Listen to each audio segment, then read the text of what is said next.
வணக்கம் புவனேஸ்வரி ஜோதிடர். நம்ம மீனராசி நண்பர்களுக்கு இந்த மே மாதத்திற்கான டேரட் கார்டு ரீடிங் பார்த்துடலாமா? அகில முடிவதும் உன் வசமே, உனக்கு முடிவே இல்லாத மங்கள வசந்தமே அப்படின்னு ஊரையே காப்பாத்திட்டு இப்ப யாரும் அதான் சொன்ன எல்லா வீடியும் சொல்ற ஊரையே காப்பாத்தி தேத்தி விட்டீங்க. ஆனா உங்களை தேத்தி விடுறதுக்கு இங்க ஆள் இல்லை. ஆனா பரவாயில்ல. ஆனா நீங்க எப்படி தெரியுமா, உங்க தோலை நீங்களே தட்டிக்கலாம். நீங்க சுயம்பு மாதிரி இருங்க.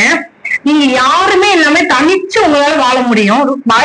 பயங்கர கஷ்டத்துல பாத்துட்டீங்க. அந்த கஷ்டங்களை தாண்டி ஒரு மனிதன் வாழ்றானா அவனால என்ன எதையும் சாதிக்க முடியும் அப்படின்றது உங்க மனசுல இருக்கணும். அதனால நீங்க துவண்டு போயிடக்கூடாது.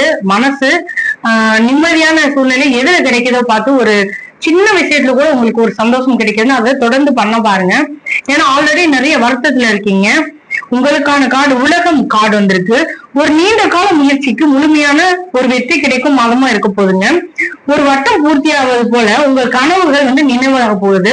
பல நாளா இது நடக்குமா இல்லையா அப்படின்னு யோசிச்சுட்டு இருந்தீங்க. அது கனவுகள் நினைவாக போகும் நேரமா இந்த மாதம் உங்களுக்கு அமைய போகுது. அதே போல நிறைய பேர் உங்களை வெறுத்துட்டாங்க. ஏன்னா நீங்க நல்லது செய்யறீங்க இல்லையா? நல்லது செஞ்சாலே இந்த உலகத்துல யாருக்குமே பிடிக்காது இல்லையா? அதனால வெறுத்தவர்கள் உங்களை புரிஞ்சுக்கிற நேரமா இருக்க போகுது இந்த மாதம்.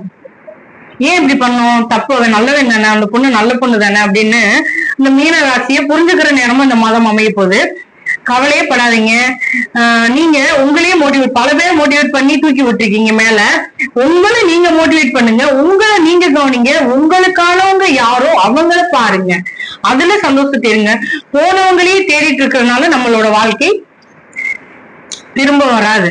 சரியா? ஒவ்வொரு நாளும் தொலைச்சிட்டு இருக்கீங்க. சந்தோஷத்தை தேடுங்க. இனிமேல் உங்களுக்கு மன மகிழ்ச்சியான நாளா இந்த மாதமும் மன மகிழ்ச்சியா மன நிம்மதியா அமைய போகுது.